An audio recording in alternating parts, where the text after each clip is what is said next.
Perkenalkan, nama saya Desi Purnamasari. Saya dari Universitas Islam Negeri Sumatera Utara, jurusan Pendidikan Matematika 3. Dalam kesempatan ini, saya akan membahas tentang sifat kebakaan atau yang biasa disebut dengan pewarisan sifat pada manusia.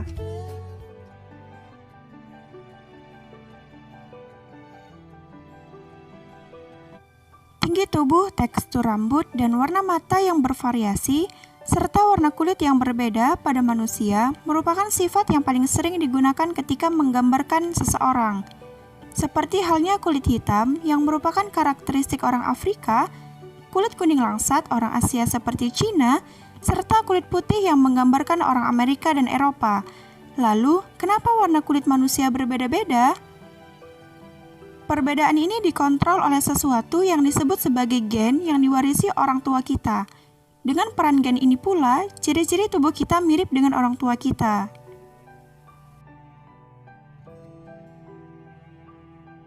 Materi genetik memegang peran penting dalam proses pewarisan sifat. Warna kulit, bentuk rambut, bentuk hidung, atau bahkan beberapa jenis penyakit tertentu tidak serta-merta dimiliki oleh seseorang. Setiap sifat yang ada pada setiap orang adalah warisan dari orang tua yang diwariskan melalui materi genetik. Ayah akan mewariskan materi genetiknya melalui sel sperma, sedangkan ibu akan mewariskan materi genetiknya melalui sel ovum. Materi genetik dari ayah dan ibu akan bergabung melalui proses fertilisasi.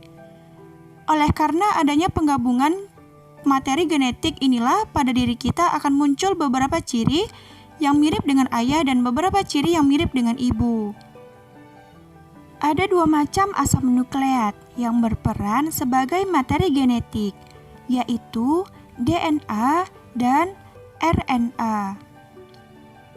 Pada suatu untai DNA, terdapat unit yang mempengaruhi sifat atau yang menentukan ciri setiap makhluk hidup, yang disebut dengan gen. DNA terletak di dalam inti sel, namun ada pula DNA yang tidak terdapat di dalam inti sel. DNA merupakan untaian yang sangat panjang.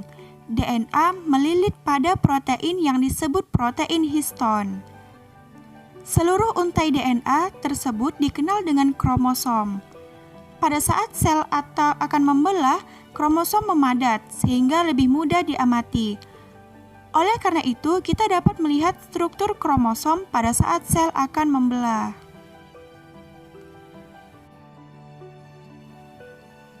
Dalam pewarisan sifat, dikenal istilah sifat dominan dan sifat resesif. Sebagai contoh, karakter jenis cuping yang terpisah dapat dikatakan mampu menutupi atau mengalahkan ciri jenis cuping telinga melekat. Karakter yang mengalahkan atau menutupi karakter yang lain disebut sifat dominan. Sementara, karakter yang kalah disebut sifat resesif. Gen bertanggung jawab atas sifat suatu organisme. Gen dapat dilambangkan dengan huruf tertentu.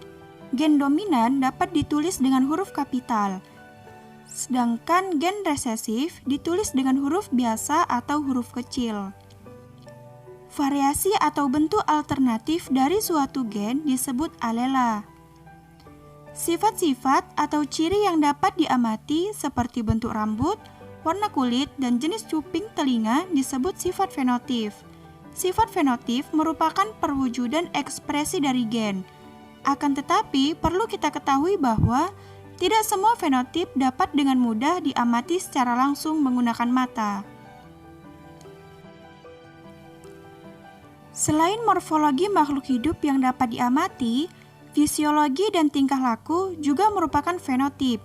Setiap fenotip dikendalikan oleh genotip. Sifat genotip adalah keseluruhan informasi genetik dari suatu individu. Susunan kromosom pada sel penyusun tubuh berbeda dengan susunan kromosom pada sel kelamin. Kromosom pada sel tubuh susunannya berpasangan. Keadaan kromosom yang berpasangan disebut dengan diploid, sedangkan susunan kromosom pada sel kelamin tidak berpasangan dan disebut dalam keadaan haploid. Keadaan diploid ditulis dengan simbol 2N, dan keadaan haploid ditulis dengan simbol N.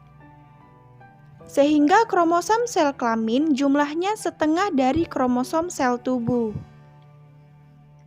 Jumlah kromosom sel tubuh manusia sebanyak 23 pasang.